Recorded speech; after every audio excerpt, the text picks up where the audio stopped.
Updates on Roki Sasaki and Corbin Burnes, where we stand in free agency as we gear up for the second half of free agency here at kind of the halfway mark here at Christmas. Welcome in, everybody. Merry Christmas to all, and let's get it started.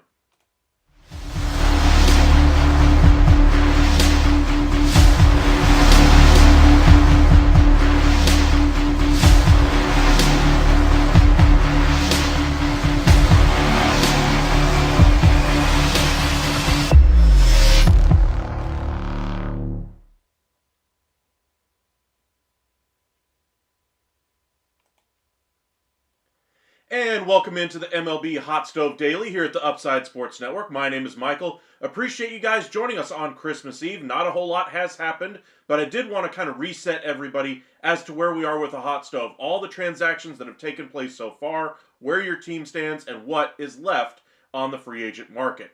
We'll start with Roki Sasaki, probably one of the top free agent starting pitchers on the market that's going to be very affordable for every team in Major League Baseball. The heavy favorite here is the Los Angeles Dodgers. Let's be very clear about that from the very beginning. I told you guys all along this offseason, chances of him going to the Dodgers, probably 80% or higher. The other teams that were seen as legitimate, at least teams with legitimate interest, and Sasaki had at least legitimate interest in meeting with them, were the Padres, the Giants, the Rangers, and the Mariners. He's also taken meetings with the Yankees, Mets, and Cubs as well. Sasaki's gotten a lot of different pitches so far this offseason, but he's not going to take meetings with every single team out there. Last week he did square away meetings with a few different teams out there. The Rangers, the Cubs, the Mets, and the Yankees, and a few others did indeed meet with Sasaki's camp last week. But remember, he's not going to sign until January 15th, somewhere between there and the 23rd of January. Reason being, he's going to be signing as an international free agent, and that means he's subject to that bonus pool structure. He's not going to be able to sign for bukus of money out there. It's just going to be about whether, what fit really works for him the best. International free agency might be held up a little bit as far as the bonus pool is concerned, but I think every team in the league is looking at Sasaki and saying, hey, I don't mind waiting a little bit on all the other guys out there when we have a potential number one on anybody's staff starting this year. So we'll see where he goes. My expectation is that he's going to go to the Dodgers. The news around him over the last couple of days is that those meetings have been fruitful and that he's taking very many of those meetings. So it's not just one or two clubs that he's had meetings with. He's already met with 4, at least that we know of, with more to come. Welcome in, Roy. Welcome in, Holly. Rafe, Frankie. Welcome back, Doc. Alex, appreciate you guys joining us. Roy, Sasaki going to the Dodgers. I would agree with that sentiment, but I think every team and their mother would hope they have a chance at bringing him in. No matter how slim that chance may be, it's going to be a while. Maybe a team will, surprise him, knock their socks off, whatever the case may be.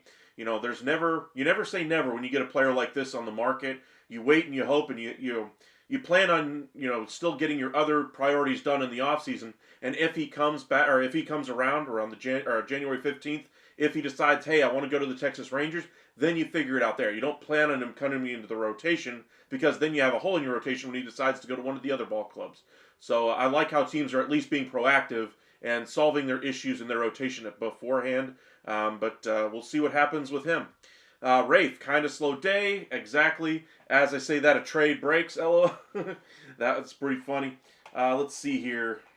Did one just come through? I haven't seen that one yet. And there is one. That is pretty funny, Rafe. Giovanni Moran from the Twins for Mickey Gasper. Small trade. Red Sox have made a couple of small trades today. Frankie, welcome in.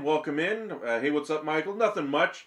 About to go over to the folks and share some, the Christmas festivities with the folks. We always do spaghetti for the ladies and oyster stew for the guys.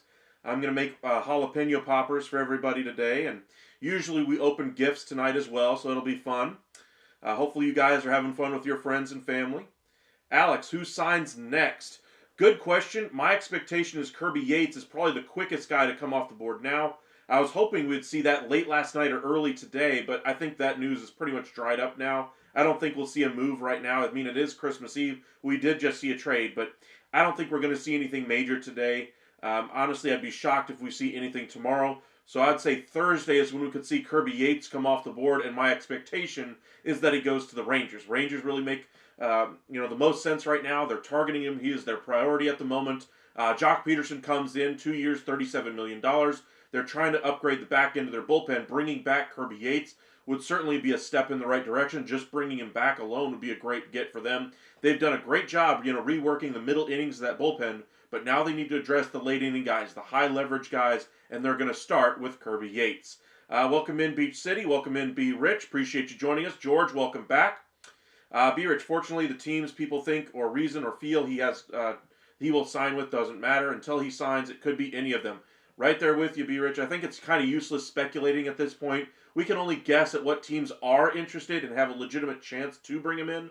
But I think there's a few teams we can at least rule out. For instance, a team like the Miami Marlins, I would rule out for Roki Sasaki. A team like the Colorado Rockies, I would rule out as well. The White Sox, I'd rule out. But Rafe, the more I look at the Rangers lineup, the more I dislike Jock signing. Honestly, I'm just trying to work myself up to liking the signing, my friend. I mean, I like what the Rangers have done this offseason. I told you guys originally, that I wasn't necessarily a fan of Jock Peterson, the player, coming in and being an outfielder for you.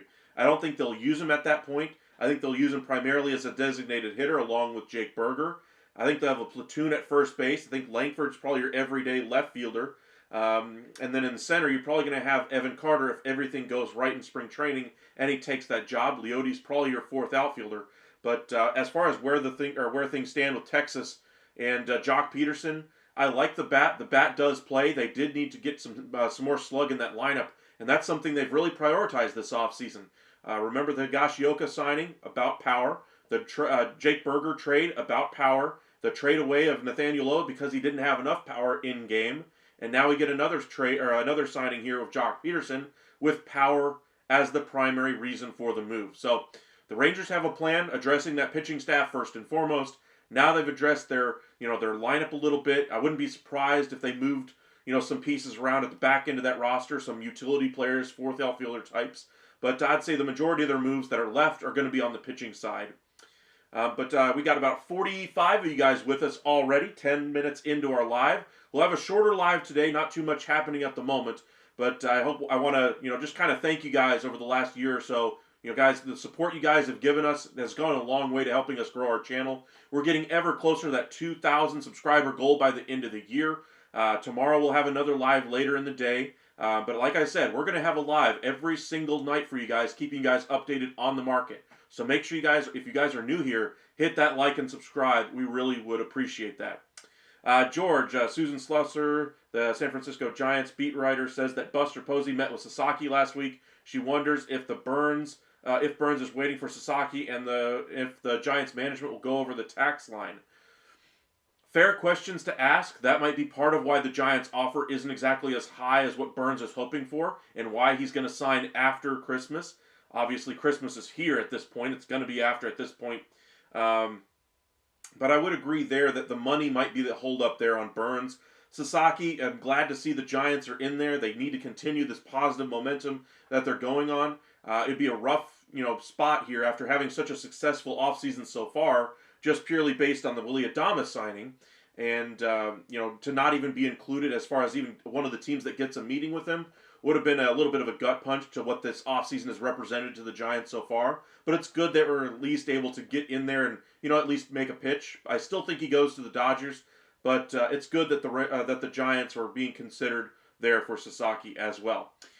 George, Yates would be great re-signing for Texas. Absolutely. They need a closer. He would solidify the back end of that bullpen. They're targeting Yates as that ninth inning guy. They're targeting Chris Martin as the eighth inning guy.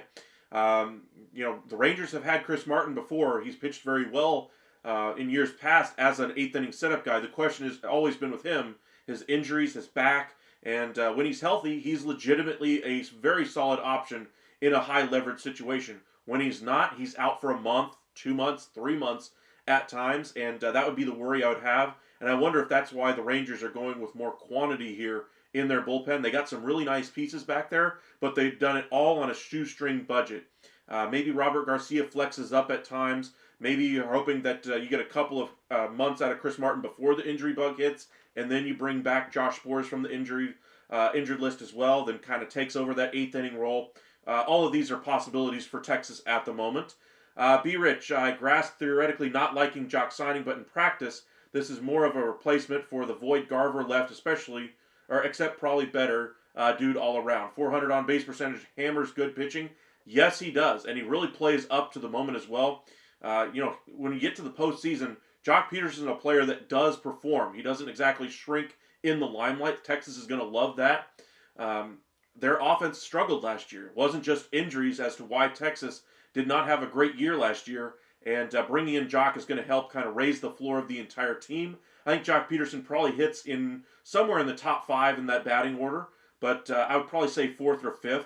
I'd probably say, if Simeon's your leadoff hitter or Evan Carter, then you're going to have Seager as your 2, Langford as your 3, probably Peterson as your 4, depending on how you decide to do Young and Garcia. But I think that'd be a better lineup than what they trotted out there last year. Injuries, like I said, did factor in, but poor performance from Jonah Heim, other players on that roster, really kind of sapped the energy from this team at times during the year last year. And they're going to have to get more out of both Garcia and Heim this year if they're going to have a real chance to make another push for a World Series. That's the whole point of what Chris Young is trying to do. And I like the moves they've made. The Jock Peterson signing is a little bit rich for my blood, and it's a little bit of a risk because you're signing a DH-only player, and that takes up some roster flexibility options, especially with the 13-pitcher maximum on the roster. So we'll see what they do the rest of this offseason, but I think their priority right now is the bullpen with Kirby Yates as the biggest priority right now. Welcome back, Jonathan. Appreciate you joining us once again. Be Rich at Key Moments, yes. Roy Burnes, trying to catch up with some of your comments here. Burnes can fall to the Dodgers' lap. Burnes wants to be a Dodger contract amenable to both sides is doable. I wouldn't say that's not out of the realm of possibility either. We've mentioned Burnes possibly, waiting for a mystery team to come in there. We've mentioned the Dodgers kind of on the periphery of that, a team that could jump in there because of the finances that they have right now with Shohei Ohtani. They're literally swimming in money right now. They, really kind of ripped their salary tables apart. They were not expecting to have this huge influx of cash that they did, and they have the money to go out there and do whatever they want to do. And Burnes wouldn't exactly be a big surprise to me. But for some in the industry, that think that the Giants are where he's going to go, or somewhere like the Toronto Blue Jays, the Dodgers still have room in that starting staff right now for another ace, and he'd be great in a Dodgers uniform. I think they're waiting for Sasaki first before they bring in a guy like Burnes. So if Burnes is comfortable waiting another 3 weeks, maybe he goes there. We'll have to see. I got about 65 of you guys in the chat right now. Appreciate you guys joining us on Christmas. Thank you guys for joining us and hitting that like and subscribe. Trying to reach 2,000 by the end of the year. If you wouldn't mind helping us reach our goal, we'd greatly appreciate it. Follow us over on X at Upside Ascend and on Facebook, Upside Sports Network. Hopefully you guys are having a great Christmas Eve and getting to spend time with your family and friends. I wanted to spend some time with you guys tonight and thank you guys for all the support you guys have given me. I promised you guys a live every single night, and that's what we're going to keep on doing. Even if it's a slow news day, we're going to kind of recap everything that's happened. We're going to talk about possibilities of where players could end up going. If you guys want to submit trades to me, we can go over trade possibilities. Heck, tell me how your team is going to do next year. Will grade certain moves that they've made already? Just this is the only place where you're going to get this kind of coverage for your favorite baseball team, or this for Major League Baseball. Period. The network certainly doesn't cover it this way anymore. And, Hot Stove is now a variety show, really, more of a game show. And then in the morning, or in the evening anyway, you got MLB Tonight. That's basically a highlight reel and people, doing demonstration videos, which are great. They have their place, but they no longer have the thinking fan show, the MLB Now, the high heats, the intentional talk. Those shows are gone, and we're really the last refuge now for fans that just want to talk about the game. And if you guys want to talk about it with me, feel free to send us a message in the chat anyway. Tell us where you're watching from. We really do appreciate it. And I know some of you guys are actually watching from overseas, and you may already be on Christmas Day. So thank you guys for joining us late in the evening there. And thank you guys for joining us on a Christmas Eve. Hopefully you guys are having some fun. Let's catch up on a few comments here. Doc, any word on the Yankees' second baseman or third baseman? Sounds like they're thinking about an internal option at third base, possibly an outside option of Jose Iglesias, with Jazz Chisholm flexing over to second. They're really limited right now via cash unless they move on from Stroman. I think that's probably the biggest impediment to a deal with Bregman and with Arenado at the moment. I think if they move off of Stroman and they get the Cardinals to bite down on a little bit of Arenado's salary, then they could work something out. But unless they do that, I think the chances of them spending big at third base are a little bit limited at this point. Barry, welcome in. What about a Bohm trade to the Yankees? I saw that a few of you guys have posted that over the last couple of days on some of my videos, and I wanted to address that. The Phillies came into this offseason with the expectation that they were going to shake things up. Everybody in the industry said, Dave Dombrowski isn't going to let this last. He's going to shake this up. He wants playoff success. He doesn't give a darn about the 162. He wants them to win in October, and they're not winning in October, so he's going to shake it up. I don't think that's happening. I think the writing is on the wall that their contracts are so inflexible that their only piece that they could move is Alec Bohm, and they have such a high price on him. Remember the trade that I mentioned a couple of days ago that asked for Alec Bohm for what they asked from the Oakland A's in exchange for him was Mason Miller, a player who's roughly worth double as far as future value. That's not exactly a great valuation for the Oakland A's or Sacramento A's, so they obviously said no. And other teams that have had interest anyway are tepid at best. Mariners come to mind. They're basically like, thanks, but no thanks. We'd like to go somewhere else. And then you look at the New York Yankees. He would be a fit at third base, sure, but what would you give back to the Phillies in order to make this thing work? And what do you think the Phillies would accept that you'd be willing to part with? Remember the price that they have on him? Are you willing to give up double what he might actually be worth? He's only there for 2 years. Sure, it might help financially as far as, being one of the cheaper options that you could bring in, but I don't think it solves your problems. I don't think there's a trade that could possibly happen between the two involving Alec Bohm. But Rafe, he's a solid bat, but we have so many guys we could fill the DH on certain days with. If Jock had at least solid defense, it'd be a lot more exciting. That's kind of my hesitation there about it as well. It kind of makes the roster a lot less flexible than what it has been. They have so many guys that are multi-positional players.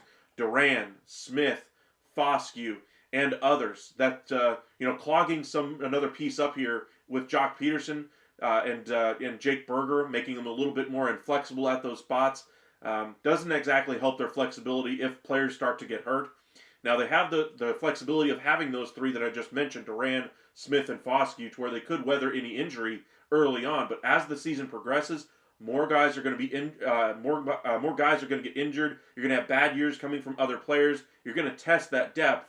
And the trade of Nathaniel Lowe, while he was a consistent player, I think the biggest reason why they did it was to bring in Garcia, get off the money of Lowe, and then give the money right back to Jock Peterson. In the aggregate, I guess I would say I like this position for the Rangers more, $5 million, $6 million more for a Jock Peterson. While I don't love that part of it, I love the idea that you're getting a minimum salary relief option who could be a 7th, 8th inning piece for you as soon as this year or next. We'll have to see what happens, though. All right, let's catch up on some of these comments here. B. Rich, don't be surprised if Jock plays some first base this season. He has played a little bit of first base in the past. He was a DH only this past season. History says Young and Seager will miss dozens of games each. True, but you got to be hoping for better. If you're Texas, you have injury replacements already on the roster. I don't think they'd be worried too much about that with Jock Peterson coming into the fold. It's what happens after those two do get injured, and then you're having, say, some issues with first base if Berger doesn't perform, or if Smith's bat continues to regress, or if Duran doesn't get back to what he was in 23. That's when the flexibility starts to hurt and you start to miss Nathaniel Lowe. Welcome in, Paul. Merry Christmas. Merry Christmas, everybody. Got about 80 of you guys with us right now. If you guys want to say hello, make sure you say hello in our chat. We'd greatly appreciate it as well. George, Burnes not going to the Dodgers. He wants 7 for $245. He's not taking a short-term deal. I would agree that he's not taking a short-term deal.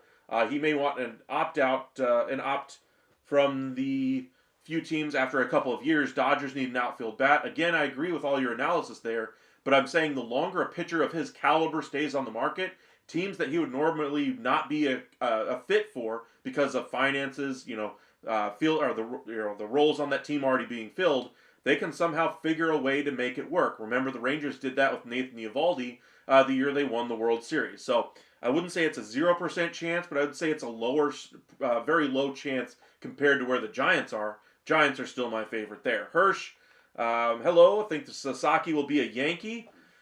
I wouldn't say it's a 0% chance, but like I said, I still lean heavily towards the Dodgers there.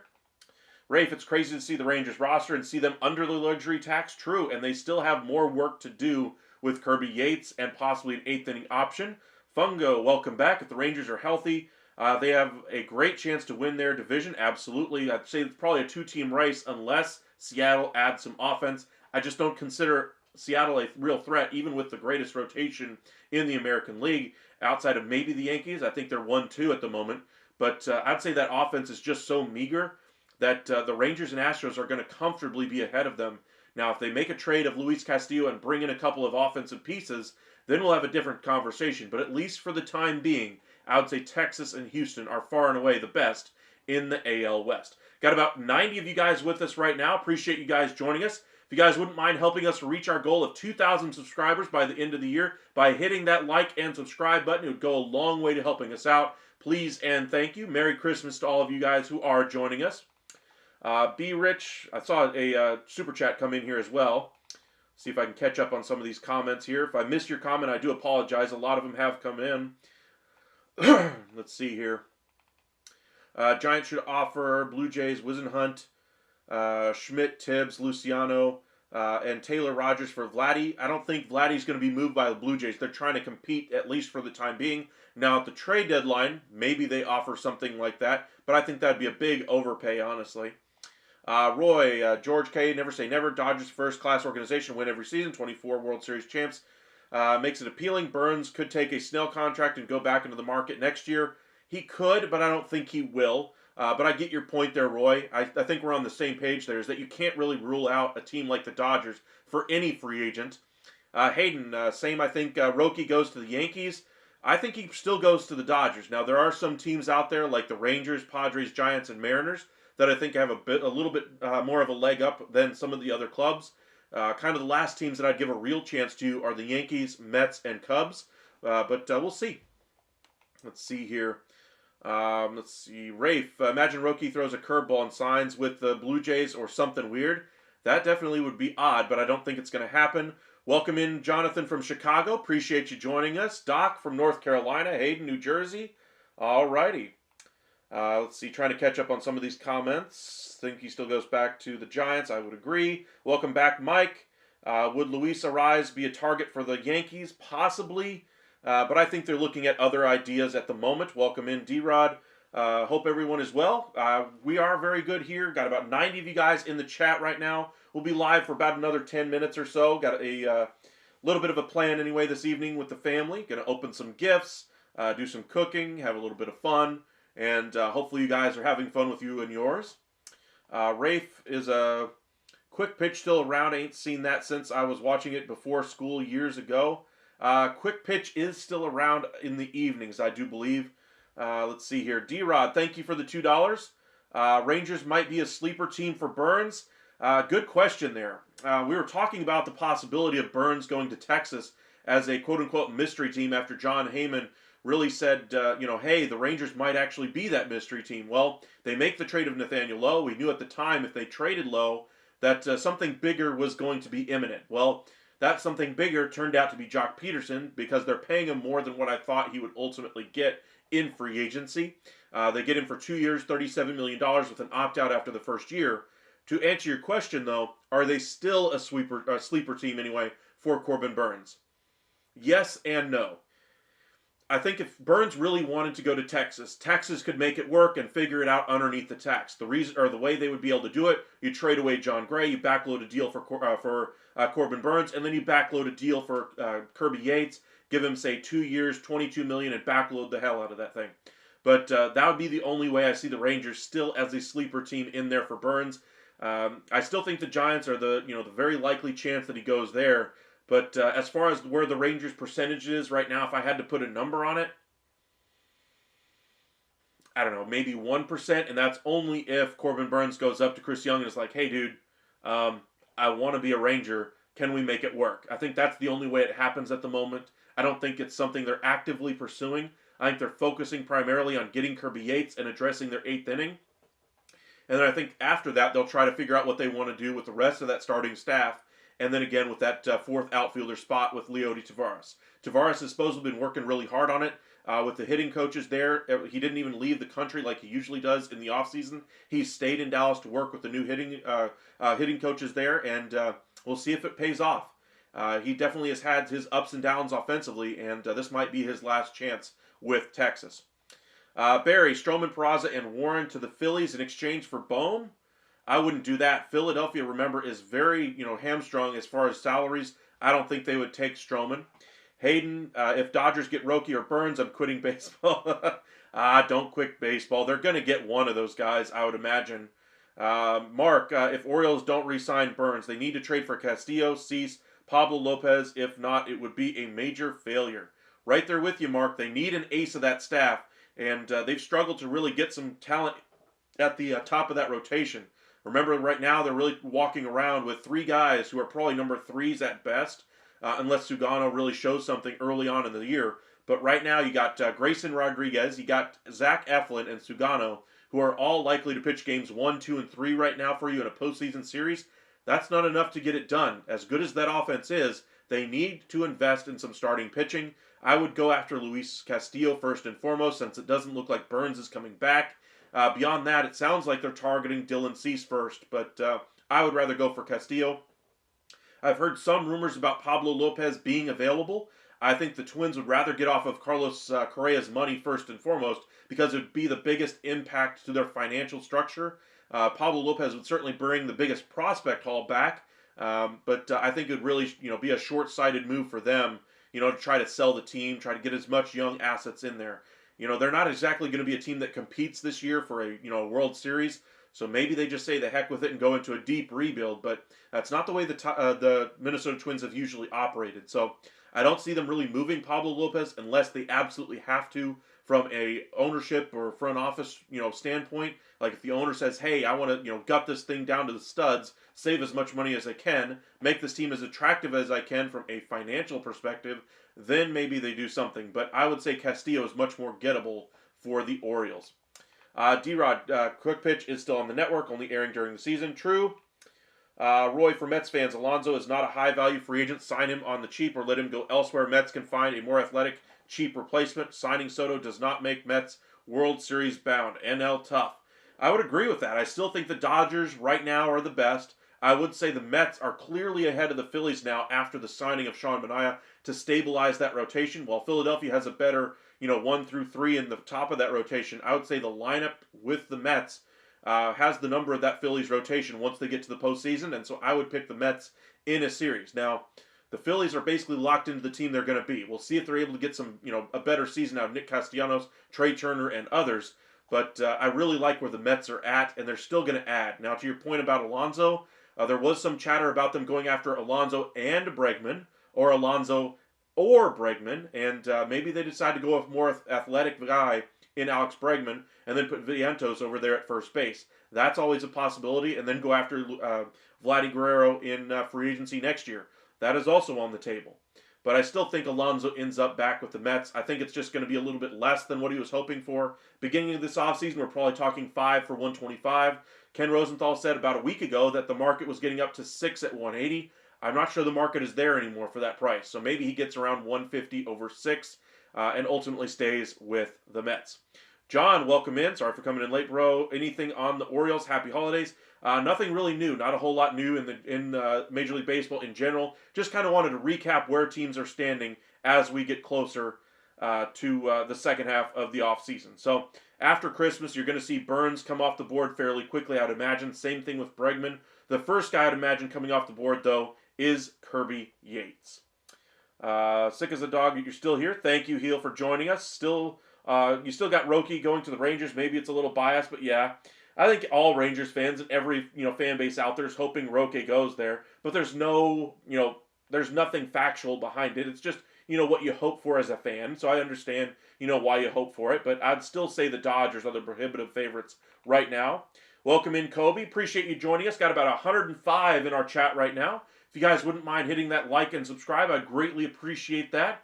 If you guys wouldn't mind helping us reach our 2,000 subscriber goal by the end of the year, it would go a long way to helping out our channel. If you guys enjoy coverage of baseball, this is the only place where you're going to get this level of coverage where we keep you guys up to date on all the different rumors that are out there and actually talk about the different ideas that might be coming from different fan bases that are out there. For instance, if you believe you should be trading for a Vlad Guerrero Jr., justify it. Tell me why the other team would do it. We'll be more than happy to discuss those ideas with you. But Kobe, if we were going to trade for a rise, I prefer re-signing Glaber. Honestly, I'd rather have Luis Arraez. The contact rate, it doesn't look sexy on paper, but every single time he's going to come up to the plate in front of Aaron Judge or whoever's going to be in that two-hole and the top of that Yankee lineup, he's going to get on base at a much better clip than Gleyber Torres. RBI numbers for Judge are going to go through the roof. I think that'd be a great deal for them. It's just a matter of, does he really have a defensive fit anywhere on that Yankee team? That might be the one thing that really scuttles it for them, is that he doesn't really fit anywhere defensively for where the Yankees might play him.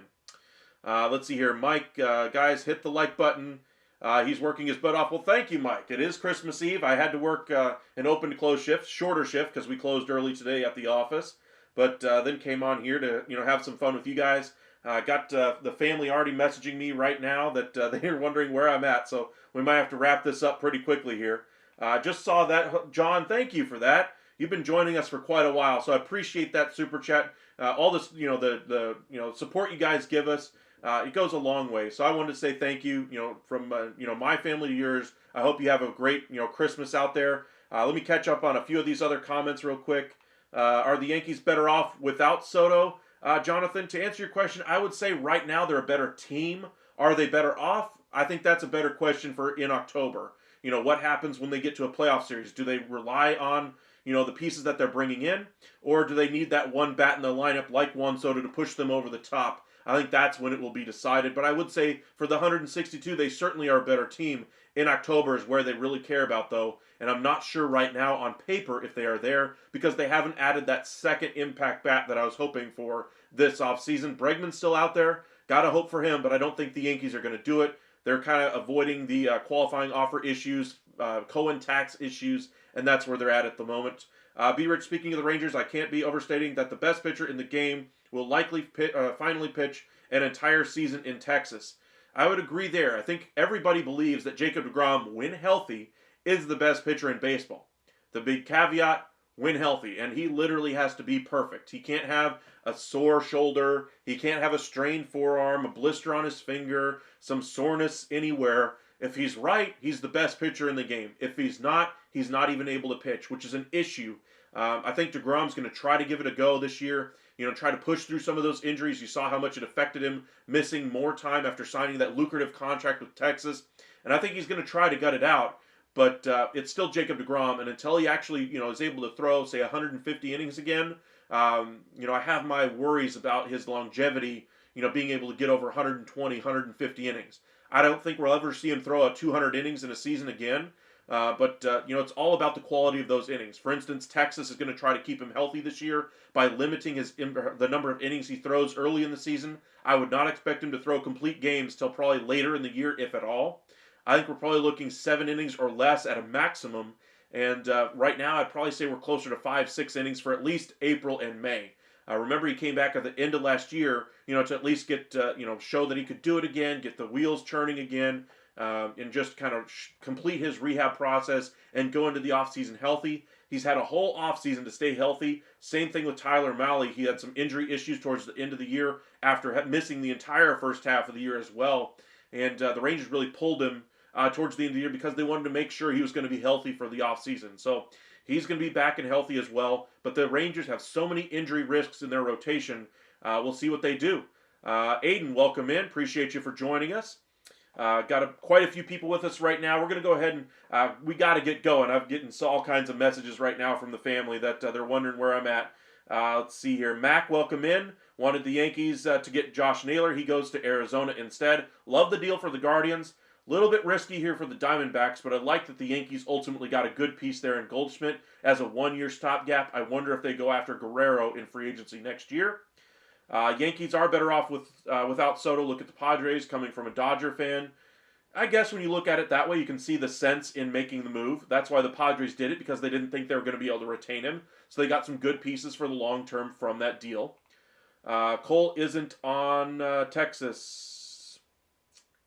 Cole, I'm not sure what that one is. And there's the rain, so I better get going before I have to drive in a downpour. All right. We'll go ahead and head out here. Just wanted to say thank you once again, all you guys who have subscribed to us, like the channel. It's been a lot of effort to get this channel up to where it is. We just passed our 3-year anniversary. We're going to be live every single evening going forward, so make sure you hit that like and subscribe. We'll update you on everything as we go through it. I just wanted to say thank you, everybody once again for the super chats you guys send, the likes you guys give us, all you guys who subscribe. Thank you guys for joining us, and we'll see you tomorrow evening.